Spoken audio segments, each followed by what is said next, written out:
Will the Ravens make another free agent signing before the draft? Many experts say that during the draft, the Ravens may make a move, trade Mark Andrews to get a much needed piece.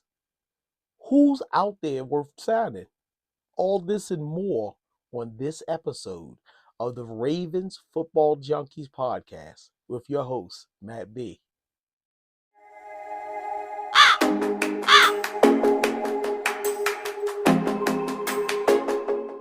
What's up, everybody? Welcome to another episode of the Ravens Football Junkies Podcast. I'm your host, Matt B. Bradby, and man, it's getting close to the draft. It's getting real close, and I'm excited. I don't know about you. Football season is almost here again. It seems like just a couple of months we was playing football. We got the USFL, or what is it? The XFL, whatever they want to call it this week. That's on the television. Man, draft time, man. It's all about the draft, man. And I know it's like a lethal lottery because every year they do all this hyping up, the hyped up quarterbacks, hyped up receivers. And, we got a lot of misses every year, a lot of misses. I'm just glad that the Ravens landed in the first round with our pick, Nate Wiggins. He's solid, and he looks like he's going to be an impact player for many years to come.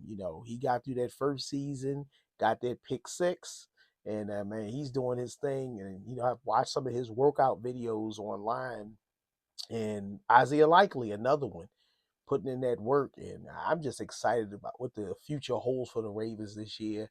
Um, a lot of people don't realize it, but after this season, we have a lot of free agents. We have a lot of free agents. Tyler Linderbaum needs to be extended. Kyle Hamilton, he's not going away. He's going to get the bag. He's going to set the mark for safety/free safeties in the league at the end of this season if they don't extend them. My opinion is they need to sign him early, because if he has a stellar year, the price is only going to go up. Also, in our edge rush situation right now, Odafe Owe and Kyle Van Noy, I believe they're free agents this year after this season. So we got a lot of decisions to make. We got a lot of moves to make. But today, I just wanted to come in and I want to talk about the free agents out there. And we still got some players out there. Some of them may be pieces, some may be aged out. Some of them are just mirrors of their self in the past. So let's take a look at what's going on. There are still some fascinating veterans still sitting out there in free agency. And what I believe is a lot of teams are not going to try to sign these guys.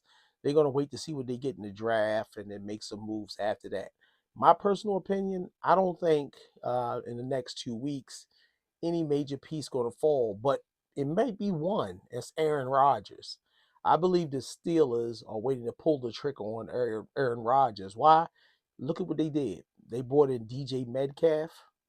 Okay, they brought him in, and I think that they're trying to put a lethal combination with him on that team. I really think that they feel as though they're a piece away. But my personal opinion, um, as a football fan, not just as a Ravens fan, but as a football fan, my personal opinion is Aaron Rodgers is just a one season fix. They got to look long term. The Steelers got to look long term. They picked Pickett. That didn't work out at quarterback. So they really got to hunker down. And I think this is a draft. They may pick somebody up in a second or third round, but they need to get their QB of the future. I don't think Aaron Rodgers, I mean, he didn't play bad towards the end of the season, but I don't think Aaron Rodgers is the answer. I really don't. I think he can play up to par. He may give him a couple more touchdowns with the addition of DK Metcalf. That's going to help. But I'm just personally, my personal opinion, and you can't hurt me for my personal opinion. Tell me what you think. Do you think Aaron Rodgers is the fixer for the Steelers? Do you think it? And I know a couple of y'all out there that's those diehard Steeler fans probably watching this Ravens Junkies episode where I said he don't know what he talking about. I know QBs, and I know that Aaron Rodgers, he's at the end of it, y'all. I mean, he still can play pretty good because his experience, his poise and stuff like that. But I really think that if you're going to survive in the NFL in the next coming seasons, you're going to have to get a QB. Even if you do sign Aaron Rodgers, Steelers, you're going to have to sit back and have somebody being groomed behind them. That's enough of the Steelers, y'all. I know y'all tired of hearing about the Steelers. I'm talking football, y'all. I'm talking AFC football. And no matter what quarterback is behind that line, the Steelers are always in the game. And, right now, if they land that piece, man, they can be formidable. And I know our Ravens ain't scared of nobody. We go toe to toe with anybody. And we kill ourselves, y'all. We our own worst enemies. We make turnovers, we fumble, we do something that cost us the big game, but that's neither here nor there. Like I said, stuff is about to go down in a few weeks, and I'm wondering what the Ravens going to do. What they're going to do. I see they was just dragging through. A lot of folks have been hitting me up on my Facebook page or my Instagram page, asking questions. Who should they sign? Stuff like that. So before we ask who should they sign, let's go look and see who's out there. Okay, let's see who's out there. Now, first, we already talked about it. If Aaron Rodgers decided to play, he's el numero uno at quarterback. He's the top free agent at quarterback right now. And after that, you can look at that journeyman guys on the depth chart, second, third, quarterbacks. And most of these guys really don't have any playing experience. So, quarterback position is all Aaron Rodgers in the free agency.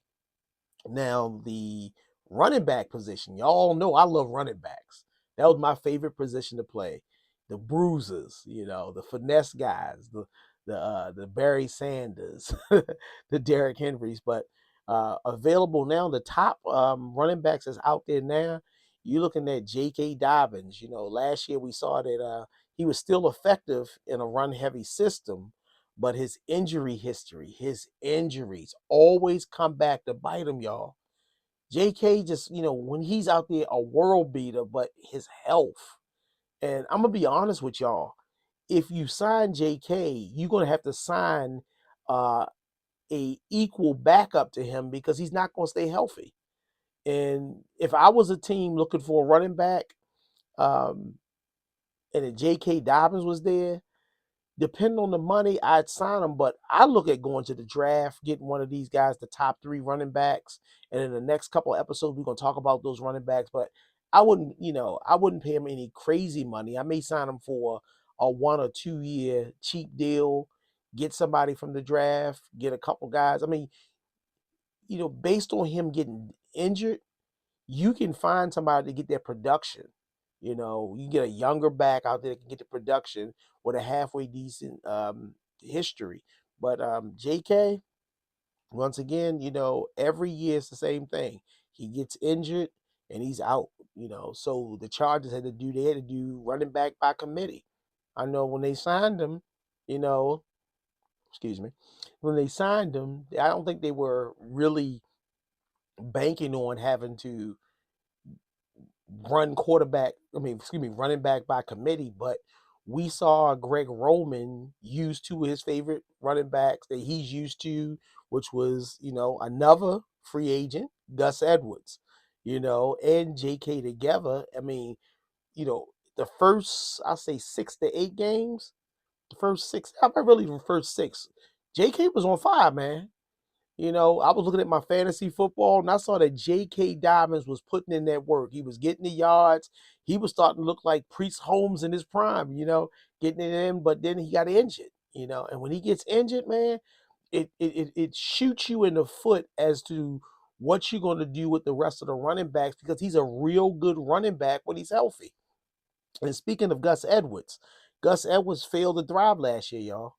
He went over there with a fresh start. I thought he was going to go out there and at least put up 800-900 yards, but he failed to do that, And clearly, the Chargers preferred Dobbins over him, you know. So Edwards he'll be lucky to be a number 3 on somebody else's depth chart. He said that when he has the opportunity to go out there and put in that work, Gus Edwards, healthy or not, I mean, I watched him take their third string running back, and he was put in more plays than Gus. I think that, it's out there. JK and Gus, they may get signed on a cheap deal as a number 2/3, but I think, the Ravens hit it on point when they let both of them go. I was kind of nervous. I was like, man, we letting Gus go. We letting, JK go. All we had was Hill. And Hill showed out. He showed out last year. Justice Hill showed us why, from his college to now, he showed us why he deserved to be on the Ravens. He was a gadget man. He was a utility guy. He ran hard. He was a change of pace back. The man did a whole lot for this team. And I was like, man, he can do special teams. He was running it when he got out in the flat. He did make that one mistake when he got hit and he coughed up the ball.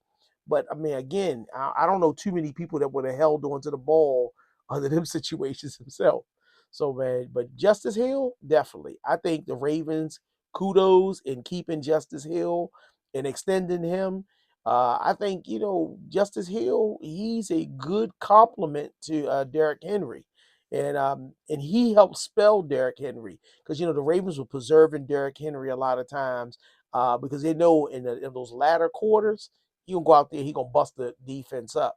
So, that was a good hit. I thought, really, personally, my personal opinion was that the Ravens should have kept Gus Edwards and kept Hill to help back up Derrick Henry, but we saved money. And then with Keaton Mitchell back, Keaton Mitchell really couldn't get on the field because the tandem of Hill and Henry was doing the job. But I guarantee, keep your eye out for Keaton Mitchell. Keaton Mitchell got some sneaky stuff. He got something planned this year. And I think the Ravens going to implement him more. I would like to see a two-back set, too. That'd be crazy, right? You have uh, Ricard, you have Henry, and you have Keaton Mitchell or Hill in the backfield, and pistol, do something. It's wild, y'all. We have a lot of options out here today, and as a Ravens fan, I'm excited, y'all. The signing of Derek Hopkins, a lot of people told me he's washed. They waited too late to get him. I'm gonna tell you something. His experience is going to help Flowers. His experience going to help Bateman and Walker too. He's going to help those young receivers. It's always when you bring, and he's not a diva neither.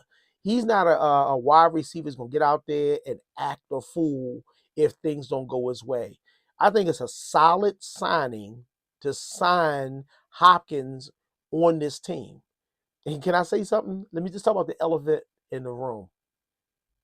As a Ravens fan, since day one, when the Cleveland Browns pulled up their tents and they came in here and they walked into Memorial Stadium in Baltimore, we've never seen the Ravens with this many weapons.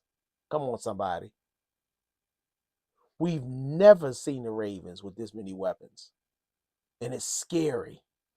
Derrick Henry alone back there with Lamar scares most defenses because if they catch you slipping, they 40, 50 yards down the field. And be careful if Henry get that ball and that hole is open and he's being led by Ronnie Stanley. You saw him in he was running down the field with him.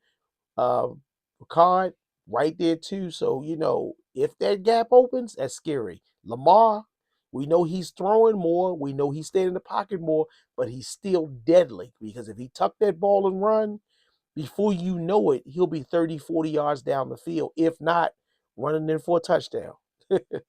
So that's deadly. But look at us we got. We have Mark Andrews, and I know y'all, I know. He dropped the ball in the big game. He's human. I was upset with him. I turned off TV. I didn't watch football for a minute. I had to get through that time, but he's still human. I just need him to become that machine in the playoffs. He's great through the season.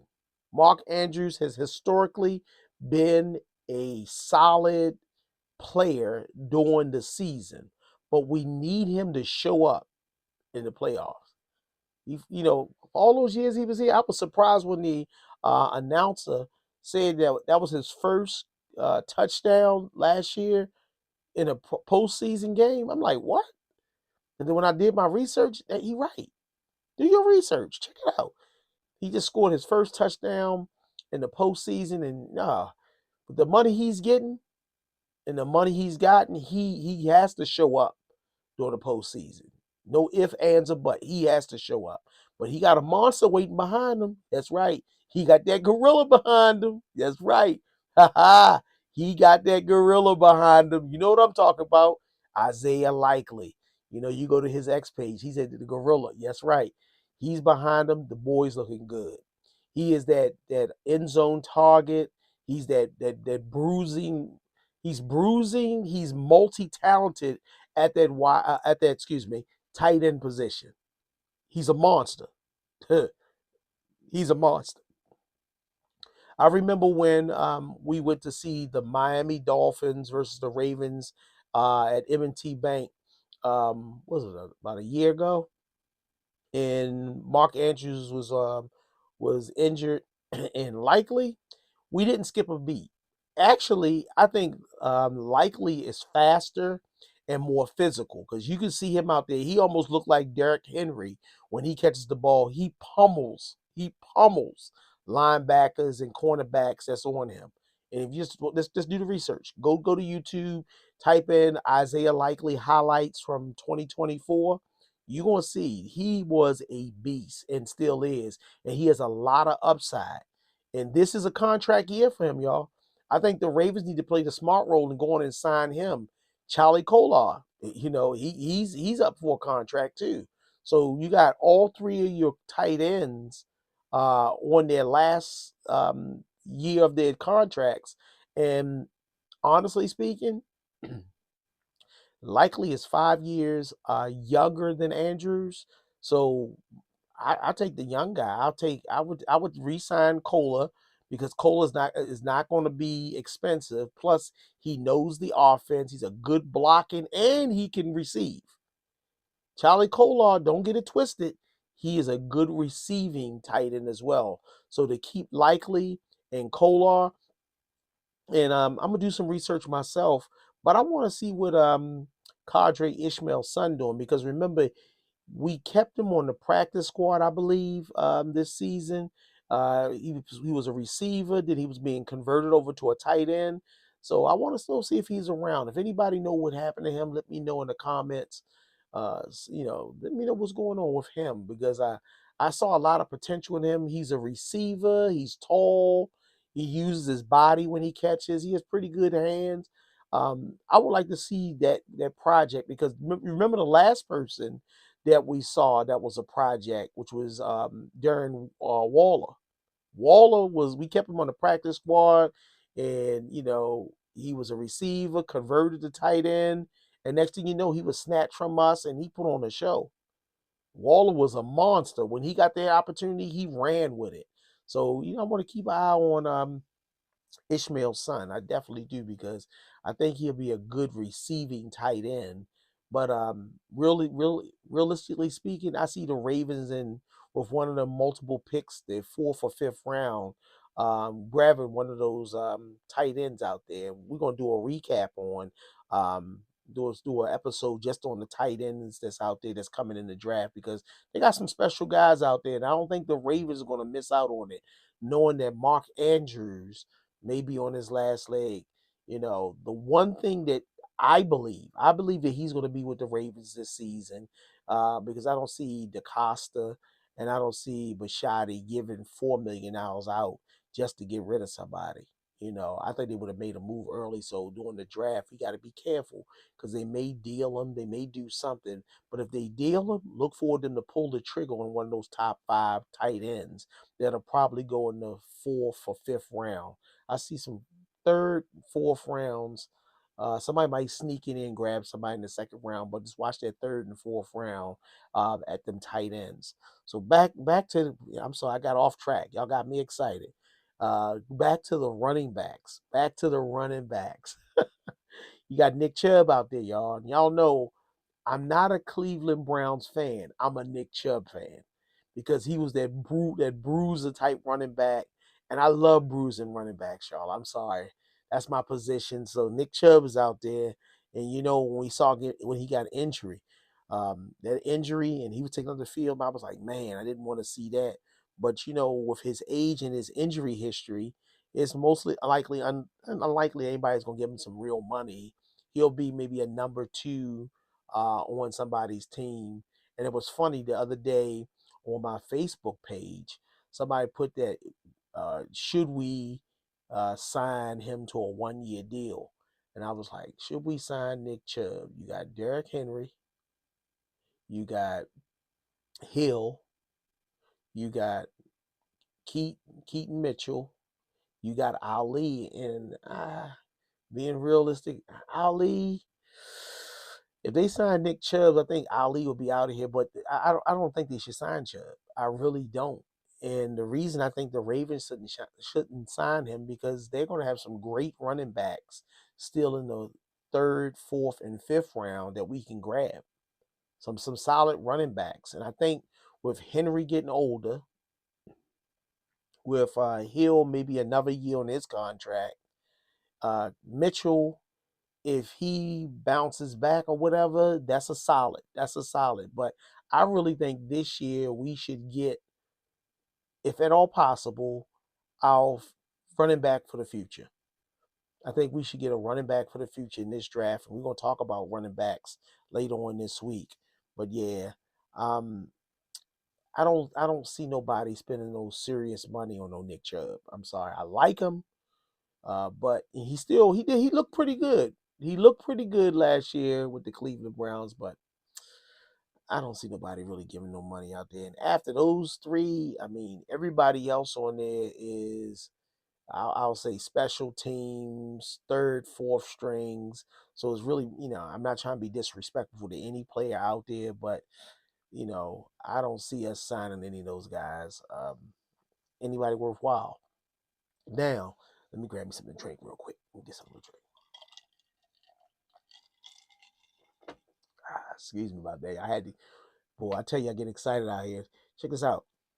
The one thing I was looking at the early today was the wide receiver free agents.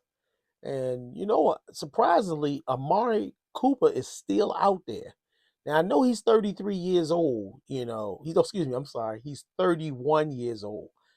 Seems like he played forever, but he's 31 years old, and last year was kind of a disaster for him because he had 540 yards on two teams. He had 547 yards on two teams with a 52% catch rate. You heard what I said? A 52% catch rate. He averaged 75 receptions, 1,200 yards, and 7 touchdowns in the prior 2 seasons in Cleveland. So is Amari slowing up? Because he's considered the number one veteran wide receiver in free agency. And I saw a couple of people say we should pick him up because we can get him cheap. But then we just when they said that, we signed Hopkins. And I think you don't need Cooper. Cooper went to a team needing a number one wide receiver in the Bills. And if you don't thrive, it's just my personal opinion. If I'm wrong, in the comments, tell me if I'm wrong. Okay, tell me if I'm wrong. But if you're on a team with Josh Allen, who likes to be a gunslinger, he don't throw that ball, and you come out with just 500 and something yards for the season and everything, hey, you got to throw in quarterback. What's the excuse? I just think Father Time is just catching up with him.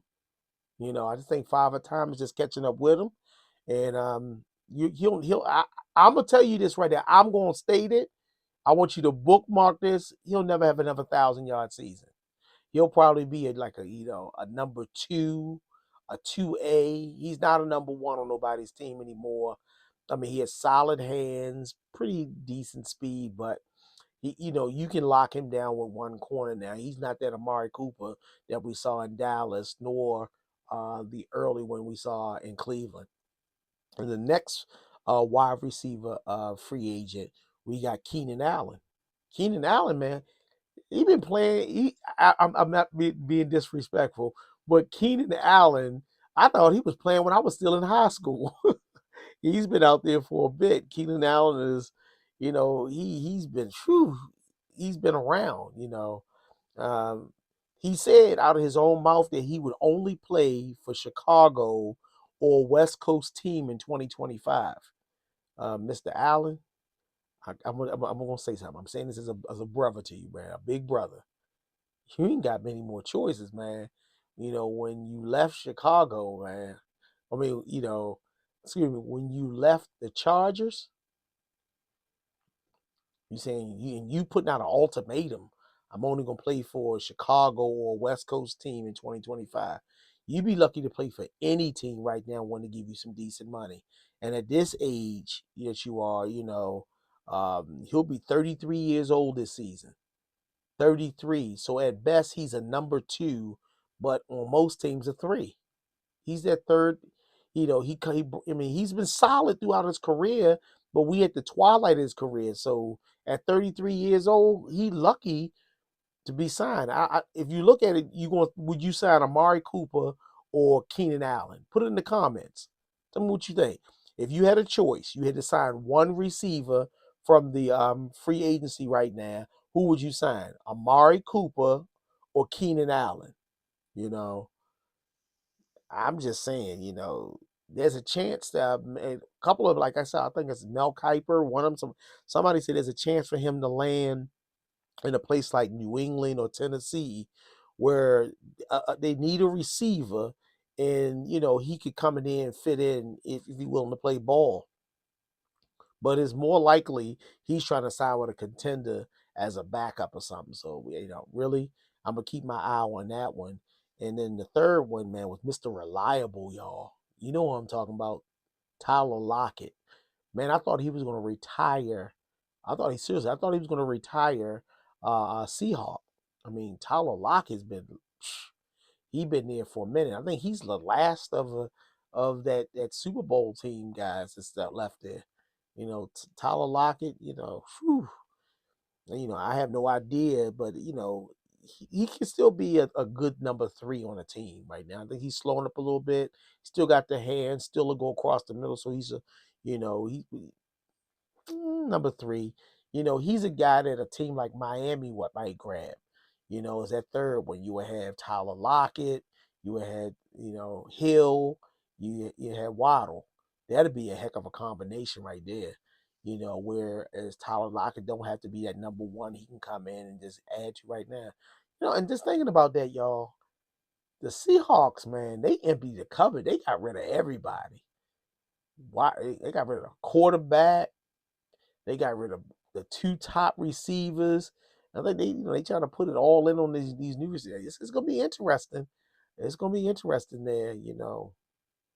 But if you look at receivers right now, anybody else on the receiver chart is no disrespect. And y'all gonna hear me say that. I ain't trying to disrespect these professionals because they do what they do. But after those three, it's really nobody else that you consider like, people say OBJ. Okay, really? Really? I'm gonna tell you right now in his career, if I had a choice between signing Tylan Wallace and OBJ, give me Tylan Wallace. I just think he has got more upside, and I think OBJ is just on his last run. I think him and Keenan Allen are on their way to where the good old wide receivers lay their hats down. They don't have anything to be mad at because look at the kind of money these guys garnered while they were in the league. So there's nothing wrong with that. I mean, I love them. I love their play. I love, but time goes on. When it comes down to tight ends, after you know, after Mark Andrews, it's nothing to talk about. You got a bunch of journeymen out there. It's so many, but there's nobody worthwhile. I would rather see them, a team, go into the draft, right, and get one of those top 5, top 10 tight ends and put them to work. I notice a lot of teams. don't use tight ends like the Ravens or Kansas City or the 49ers and teams like that. Tight ends have been more of a blocker, extra block on a lot of these teams. So, I don't know. One of the tight ends that I do like is Atlanta's tight end, and his name just I just if you know his name, put it in the comments, man. Charge it to my age, y'all, not my heart. I like that. I said, but Atlanta is a team who are maybe two players away from being dominant in their division. I think, with another year under their quarterback's belt, and they got receiver, they got tight end, they got running backs, they got running backs. I believe they're about two, maybe three players away. They got to beef up their defense just a little bit more, get another playmaker, another receiver. And I've seen a couple in the draft that, I'm going to do a little show on that. I know this is a Ravens show, but again, it's Ravens Football Junkies. We football junkies, y'all. Our fix is football. So if we know a show, we see a show, we're going to talk about that, baby. Okay. So it's not just about the Ravens. We're going to talk football. But guess what? That shield behind me, that's my numero uno, El Capitan, the Baltimore Ravens. All right. So, but here we go. And because of the Ravens situation, can I say it and y'all don't get mad at me? I'm not impressed with our offensive line. There you go. I just said it. I'm not impressed with them. I really not. Because I think there are better guards out there than Falele. I really do. I really do. And if you look at some film study, I took the purple glasses off and I put my glasses on, and I looked at some film. He's still. I would prefer that there be a competition at the right guard position. I'm not sold on Falele. Great guy, like him. I'm not sold. And Voorhees, he needs a challenge too. Them signing Ben Cleveland, he's pretty much going to come in there to be that second guard just in case somebody goes down. But Ben Cleveland is not really one for me neither. He has the size, but he still needs to work on that footwork. There's a lot of little intangibles that he don't have. And I think he was cheap. That's why the Ravens brought him back because, Makari, you're not going to never see a guy with his skill set play at the money that they gave him. Nah, he wouldn't got his bag. And kudos to Patrick McCarry. You deserve it, bro. You deserve it. You put in your work here. You prove you could play everything from a tackle to a guard. And I bet you if they needed a center, you'd be in there too. So, but I think really the Ravens gotta look at these guys on the line. And I really think within the third, fourth round, you're gonna see the Ravens draft some linemen. We do need defensive linemen. We do need offense. But right now, offensive tackle wise, I think we need another person because, with the history of Ronnie Stanley, he tripped over his shoestrings and fall down. No disrespect, but he tripped on his shoestrings and fall down. We're going to need somebody to plug and play. And I hear everybody telling that the right guard then would shift over there and do it. Again, Lamar, multi-million-dollar quarterback, multiple times MVP. We don't need his blind side unprotected. I'm not trusting anybody over there. If if an offensive tackle were to fall in the draft or the Ravens would trade up because they see somebody falling that had potential, I think this year or next, we got to draft a left tackle. We're going to have to draft a left tackle. I don't see them trying to do patchwork with that. That line ebbs and flows on the play of the tackles. So we cannot, I repeat, we cannot not get a starting caliber tackle. And I think maybe next year we might trade up to get a starting tackle because Stanley, he's getting older and you want to have a competition. My personal opinion is at his age, I would have somebody compete against him personally. I would have some competitions locked in. But let's just look. Let's just look at the offensive tackles that's in free agent. But you already know George Fant. All over everywhere. George Fant came to visit with the Ravens and everything. He won the starting right tackle job in Seattle last year, but missed almost the entire season with injuries. So, people was excited by having him come in. At best, he would be a depth piece that may be a plug and play if somebody go down injured. But again, they signed him. He won the right tackle position, and he didn't play last season, almost half the season because he got injured. So he's getting older. He's played on several teams. So ain't nobody gonna throw the fatted calf out there and give you multi-millions to come play. You're gonna be on a team friendly contract if you come in, and he could be a backup at best. He came to Baltimore. There's a few teams looking at him besides us, Tennessee. So, and he's a swing tackle. He could play either side. But again, with his injury history, I don't know what kind of money he's looking for. And then you got Tyron Smith. Tyron Smith is considering retirement. He's been around for a minute, but you got to think about what Tyron. Tyron has chronic neck issues. For the last few seasons, he's been dealing with neck issues. So when you're dealing with that neck and that back, 9 times out of 10, you can't play that position. So, again, he may be better off, enjoying quality of life over another check, because when that neck or that back go, you done. So I was like, if you're healthy and you can just end it, you had a good run, you made you some money. Hopefully you invested it, you made some good moves, but I think it's time for you to call it quits, Mr. Smith. And then you got Jedrick Willis. Uh, he's a low end option at best. He's best as a swing option, like how we use Makari. But I don't really, in that swing option, is he good? Is he better in the run than the pass? We really don't know. But I mean, right there, that's your tackles. That's it. If you were a team looking for a tackle, being honest, you either look at the draft or looking to trade somebody. You need to find a trade partner and give up one of those high draft picks if you want a solid.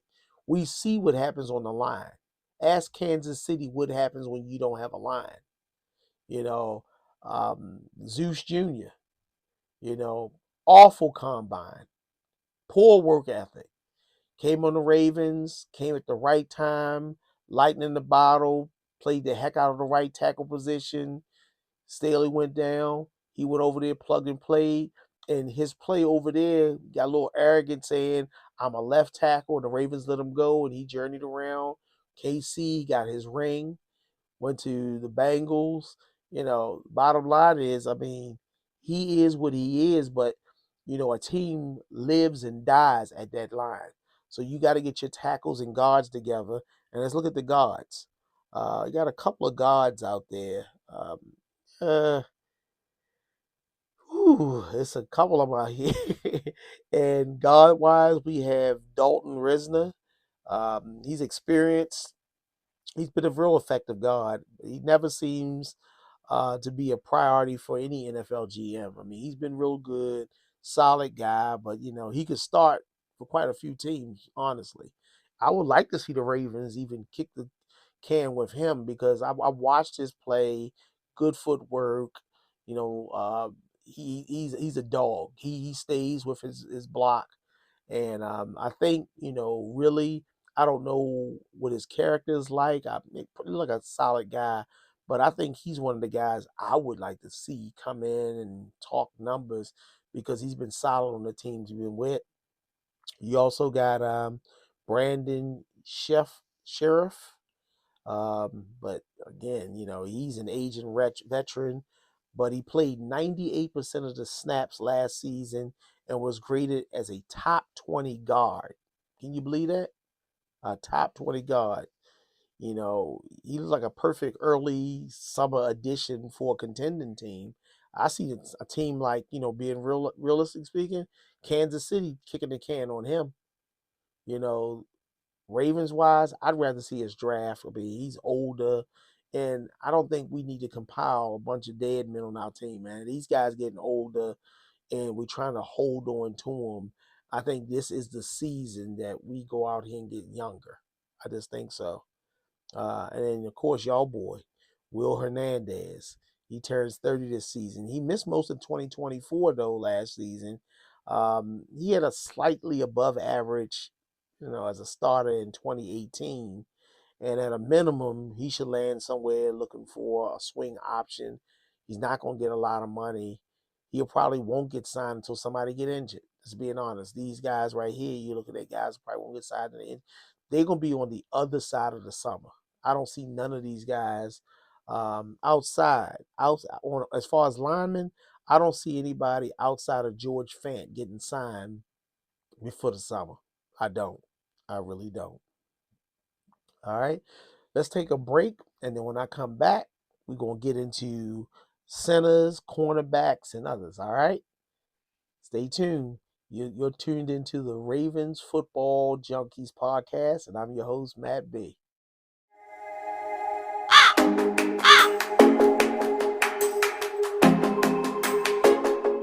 Welcome back to the Ravens Football Junkies Podcast. I'm your host, Matt B. Bradby, and this portion of our show is sponsored by Black Friday Cigar Emporium, the place where the adults go to hang out, relax, and just enjoy a good stick.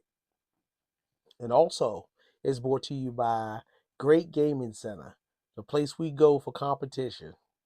All right, y'all, we're back. We're back.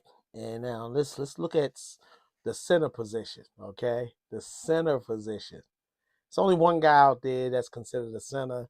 You got a lot of guys that been backups, So these guys, they're not starters. They're good backups. There's a bunch of them out there. I counted like maybe 17 or 18 potential guys. We got some guys at the center that could play guard center, but realistically, only David Andrews is the only one out there really worthwhile kicking the can on. I was shocked by his release from by New England. I was surprised they let him go. And he, there's no commitment for him to play in 2025. He would be an upgrade at center for a handful of teams if he came calling. I think Kansas City is one.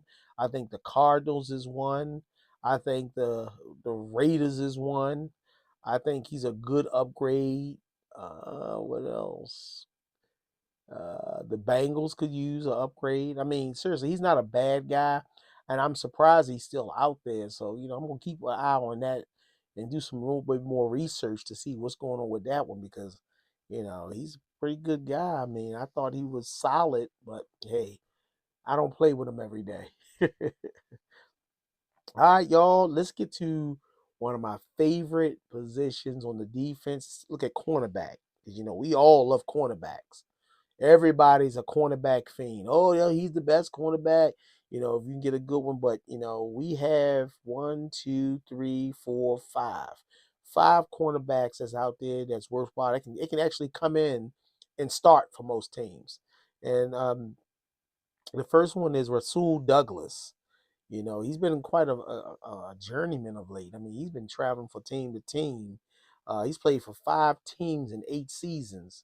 All right, so he's been getting around, but when healthy, he's still an effective piece. But you got to realize he is a system player. Douglas is a system player, and he's most effective if you're playing zone. All right, he's not a one-on-one. He's not a man-to-man. No, he plays best in zone. Secondly, was a guy that I liked him. I mean, I like him, Mike Hilton. Mike Hilton been around for a minute. He'll be 31 years old. He is 31 years old, I'm sorry. But he's been consistent, in the last 8 seasons. And pretty much he can actually come in and be a quality primary slot receiver. I think, you don't want to leave him out there on the edge. You want to put him in the slot area. He's a pretty much he'll get the job done there. The one guy that's been really intriguing, and I'm still surprised that he's still out there on the market, has been Asante Samuel Jr. He missed most of 2024, and he really the one knock on this boy is that he needs to improve in his tackling. If you look at game footage, he really got to get in that gym. And I'm gonna be honest with you, being a coach for a little league, I don't know how he got along this long. Maybe because of his father's name or something, but he needs to spend this offseason tackling, and he need to get him a tackle coach, learning to engage tackle. Because a lot of these guys, like, and I'm hearing this is a rumor, that was one of the problems with Marcus Williams when he was here. Marcus Williams didn't want to tackle no more. He came in and he was like, that's not my style of play. And you can see that you need to be a little bit more physical. He wanted to be one of them Roman free safeties. But after his last injury, major injury, Marcus Williams wasn't the same guy. He was not the same guy. Not the same guy. And I hope he rebounds on another team. But when you don't want to tackle, when yeah, it's time to put up the. I remember when Ed Reed injured his shoulder and he couldn't. It wasn't that he wouldn't tackle, that he really couldn't because of injuries. And that led for his demise and release from the Baltimore Ravens. He let him walk off, and then he went with the Jets, and then he spiraled out. But at a corner position, and especially at a safety position, you got to tackle. You gotta want to engage. You gotta be out there ready to win. You understand what I'm saying? Cool. And then we got Mr. Reliable. Mr. Reliable. Oh, let me go back to Asante. Asante. Um, he's a right price guy. Because he don't tackle, he still can keep up. He's still good in coverage. He's young. So I will tell you, he's a right price guy. Like the Ravens say, right player, right price. You don't want to, like a team like Cincinnati. I can see them overextending themselves to get a guy like him, and he'll be a detriment.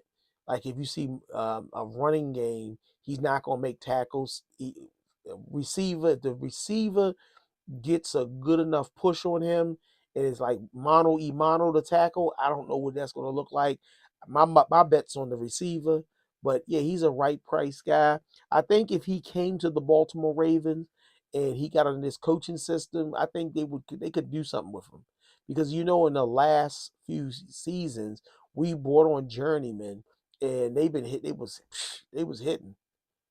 So we brought on journeyman cornermen, and they've looked good in our system. So by him being young, I think he would benefit from a senior team like the Baltimore Ravens. Uh, Let me see what else. Maybe the Steelers. Teams that play solid D. Maybe the Bears, but I ain't gonna say the Bears. I don't know what their philosophy is right now. But on to the next one, Kendall Fuller.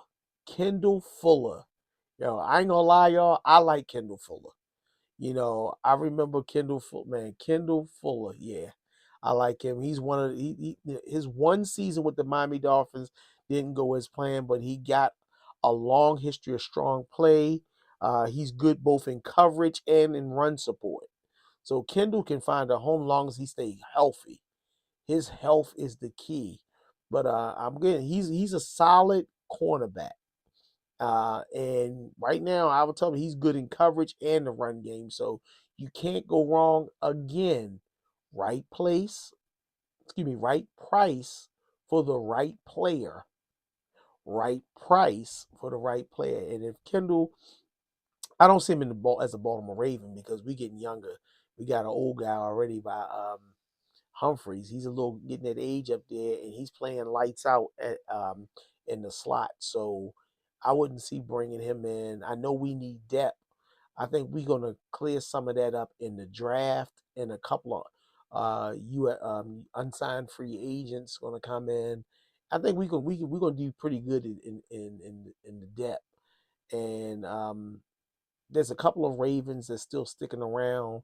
I think this year's gonna be a put up, shut up year on that cornerback, and we'll talk about that a little bit later. But let me get through this. The next one is Stephon Gilmore. He was the defensive player of the year, and he's now 35 years old. Man, where did time go?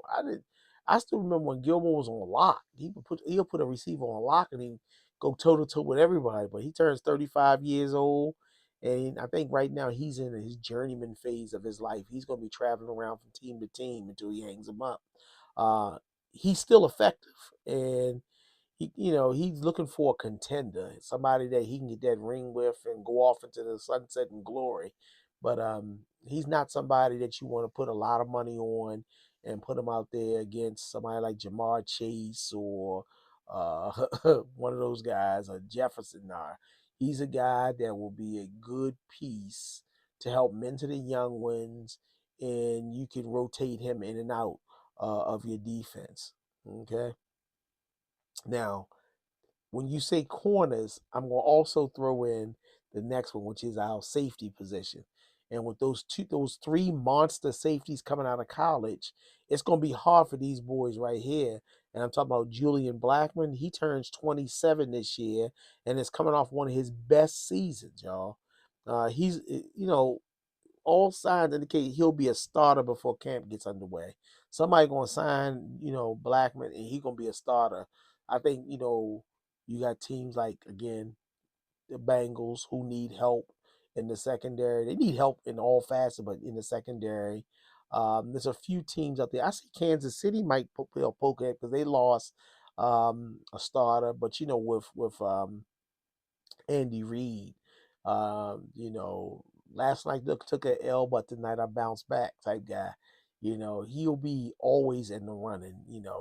Even when he had his worst wide receiver core about a year or two ago, he won a Super Bowl. So the bottom line is Andy Reid's going to be in the game regardless. But a player like Julian Blackman could help him out. Raiders could use him. I ain't gonna say nobody in the AFC. I don't want nobody in the AFC to sign nothing. No, no.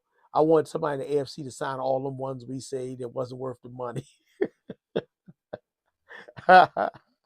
All right.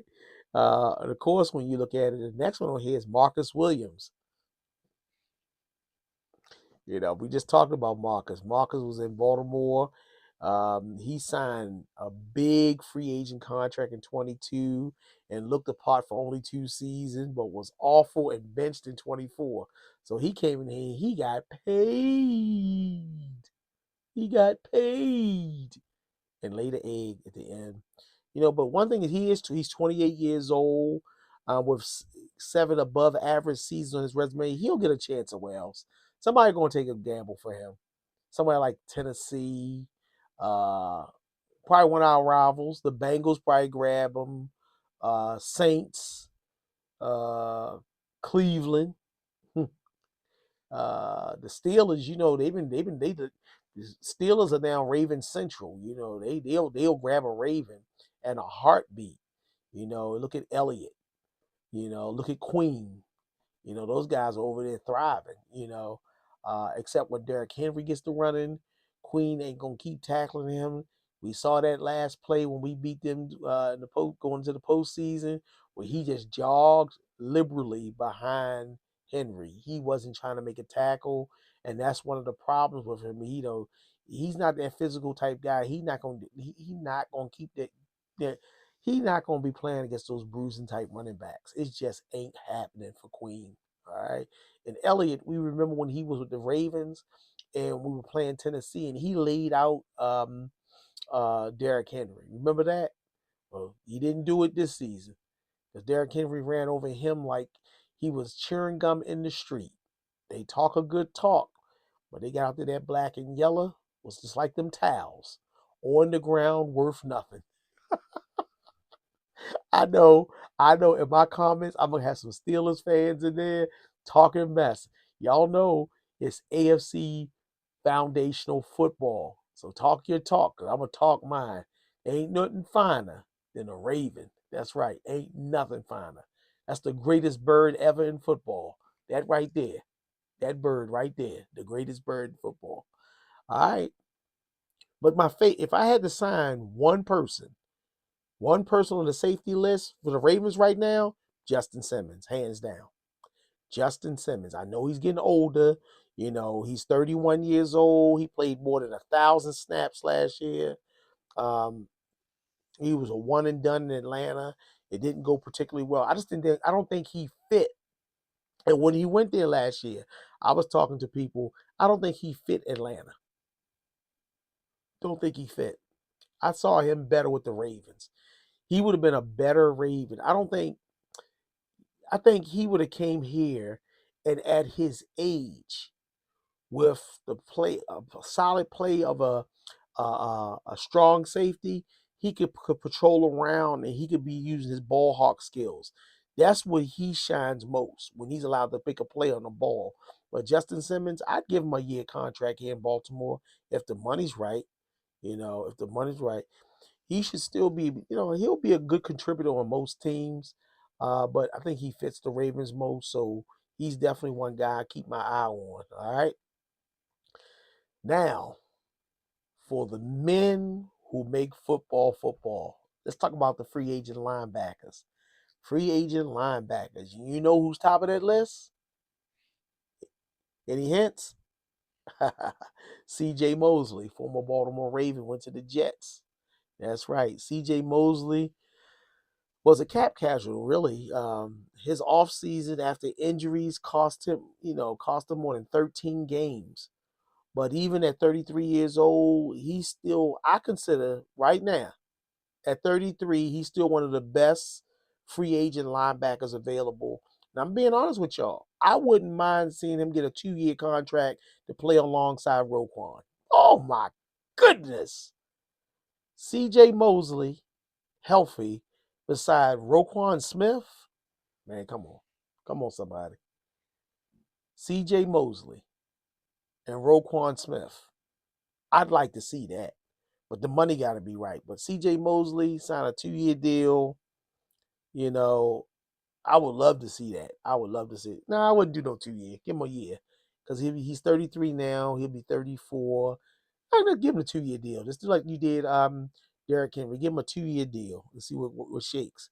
If he's healthy, he's an every down impact player. Seriously. C.J. Mosley. Yeah, I will check that off right now. C.J. Mosley. Bring him back to the Ravens. Let him retire Raven here. He can have the best game of his life playing alongside Roquan Smith. The two veteran linebackers, and I think two veteran linebackers, but they will anchor this team. Definitely. I think Roquan Smith had an off season this year, and I'm going to tell you why. I believe he had an off season. With the loss of so many coaches on the defense and with Orr getting his first shot, we see the team had a lot of communication issues, and I think he was overcompensating for a lot. You can see him and Kyle Hamilton feeling they had to overcompensate, so he missed a lot of tackles. His stats took a dip. But you've noticed as the season progressed, and they brought back Dean Peeves, his mojo got the kick, and he was more solid. As he was injured for that one game, but I think he was more solid after he got his feet under it. And I think putting him beside C.J. Mosley will revive both of their careers. I think they could go out there and they could probably be battling towards tackles. So that's just my personal thing. I think C.J. Mosley is the one free agent outside of Justin Simmons. No, C.J. Mosley 1, Justin Simmons 2. Those two free agents, hands down, I'd bring them in. Then you got Kazar White. White played over 1,000 snaps with Arizona for his first season. But again, he was a massive, massive liability in coverage, y'all. Oh my goodness. You can go Air Jordan down there. Oh my goodness. It was a bloodbath in him in coverage. He's far better suited to sign on as an early down rotational player with an attacking defense. He will get at the ball. He will get after the quarterback, but he is not to be in any coverage. If he runs on the field, a team automatically going to do a spread. He automatically spread. They're going to spread him out, and they're going to eat him alive. The next one is a real fascinating guy. He was one of my favorite linebackers playing for the Vikings. That's Eric Kendricks. He played for the Vikings for 8 seasons, is now entering his journeyman phase. 23, he's with the Chargers. 24s with Dallas, and but he's an effective contributor. He put up some good work with both teams. He put up some good work with both teams. So if you need a solid veteran presence, rotational again, you could bring him in and stuff. I think he's a good guy. He's a good all around linebacker. He could plug and play him anywhere. Um, but I just think that if you're looking for a linebacker, you couldn't go bad with him. And then finally, you got Bentley. What's his name? Joanne Bentley. His career has been volatile, but many believe that he still can be effective. I don't believe it. I just think that his best years are gone, and this is probably his last contract on somebody's team. Because I'm looking at the young players and some available free agents at that linebacker position going into this season and next season. I think you can do a good job of grabbing a younger talent or drafting a younger talent that could exceed what he's going to give you on the team. Um, as far as defensive tackle, nobody. Nobody out there. Nobody even worth mentioning. And it's not a diss towards these guys. If these guys came in, all they would do is be a rotational piece or depth chart. Okay. Now, being a Ravens fan, and every year we're looking for an edge rusher. We haven't seen a great edge rusher since Judon and Suggs. And speaking of Judon, he's on this list. And this one guy, I'm going to give you my personal opinion. I know I'm going to make a lot of people upset, but I really can't care because he showed us. That was Zadarius Smith. Zadarius Smith. I remember getting a report that the Ravens gave him a contract. He looked like we were going to sign him, and he dipped. And after that, I don't want people are linking him to the Ravens to sign. No. I don't want Zadarius Smith. Take him somewhere else. Take him back to Cleveland. Take him to Dallas. Take him somewhere. I do not want Z Smith on my team. I just don't like his character. I don't like the whole thing. I don't want Zadarius Smith playing nothing. He can't play jacks. He can't play freeze tag. He can't play a banjo. He cannot play for the Baltimore Ravens. That is what a TI is. And that's the bottom line because Matt B said so. Knows Zadarius Smith. Looking at his thing, they said Zadarius is a bad tackler and couldn't be put in position, needing more. No, I don't want him.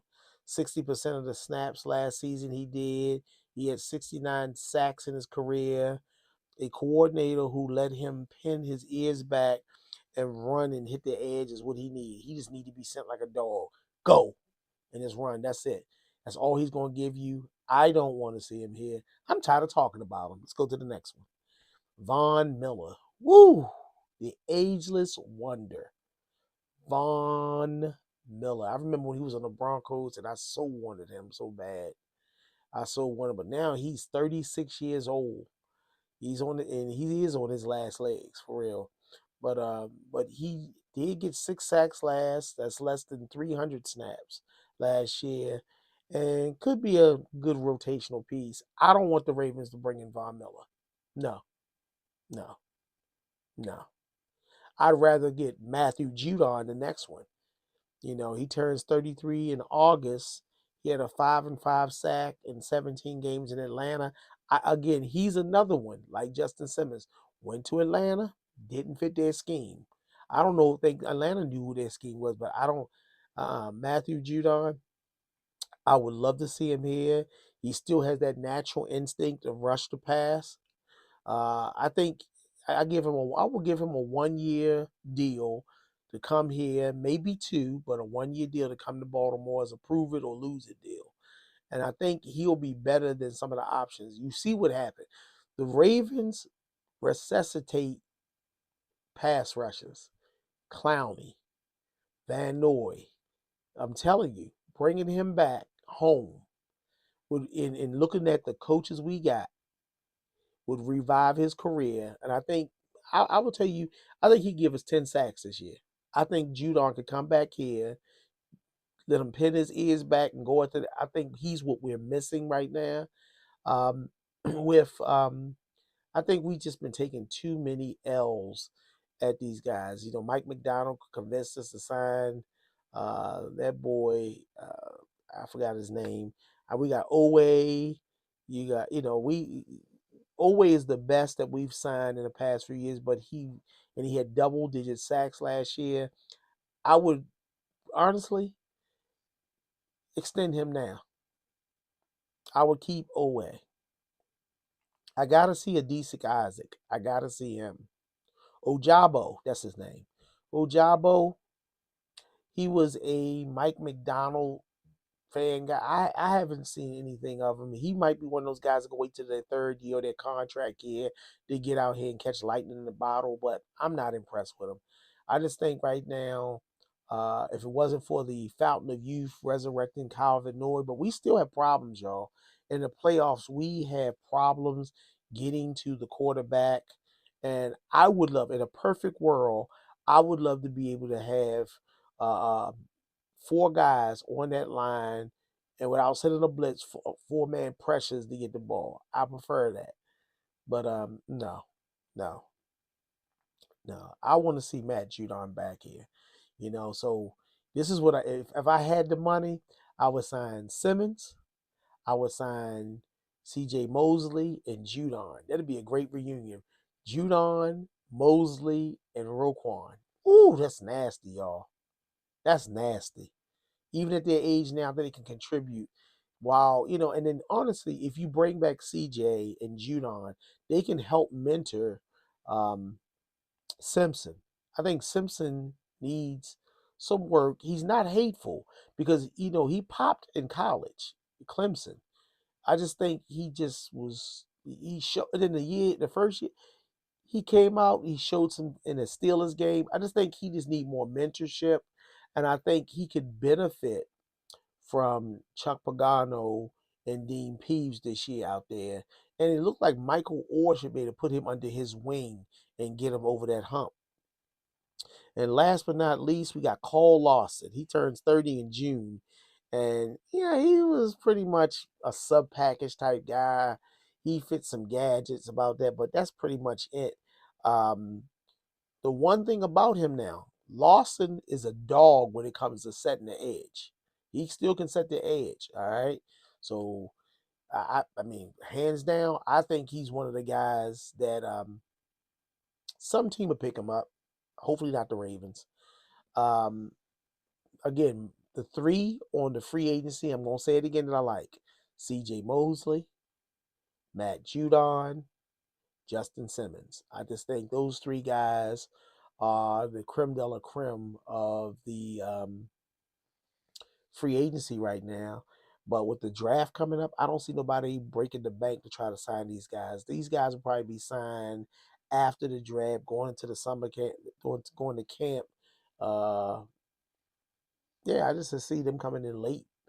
These guys can come in, but I would really like the Ravens to jump on Judon. He's like a safety valve. I think he still got at least 2 more years under him. I just think he just went to Atlanta after that trade from. I think it was the bad taste in New England and him going to Atlanta. It just wasn't a fit. When Belichick was gone, he was, coach. I don't think he just fit the scheme.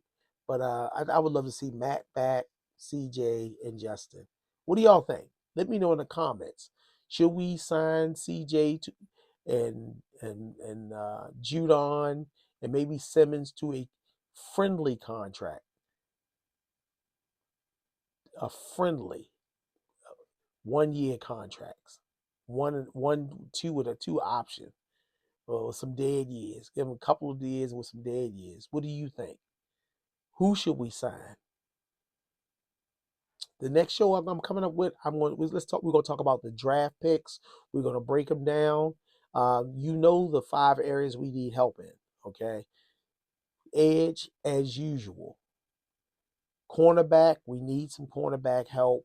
We thin at the cornerback. I'm talking about we need somebody to plug and play within the first 2 rounds. Get in here and get after them. I got some good people. I got some draft picks that may be under the radar from smaller schools at corner and at edge rusher that you'll be surprised.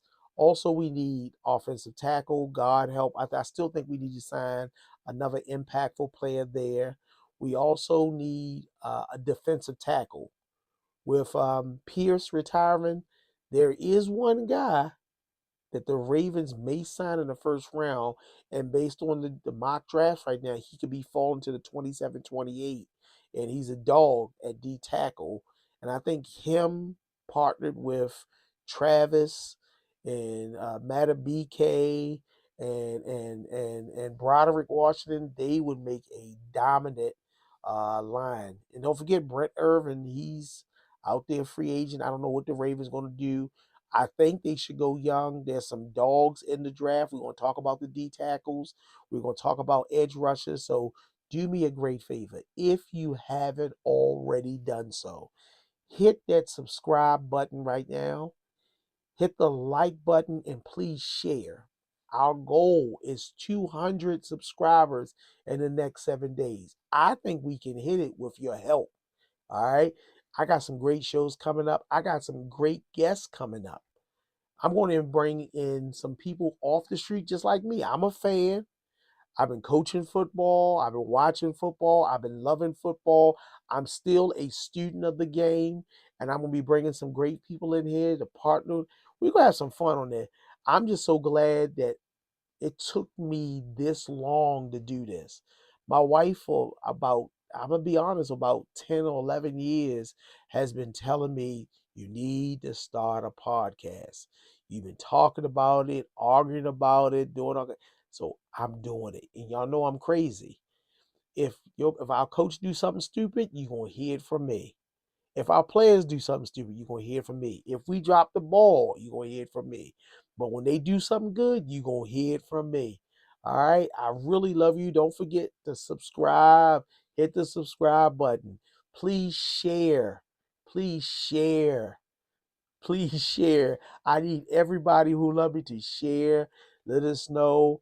Right down here, I put our email address. If you have a question,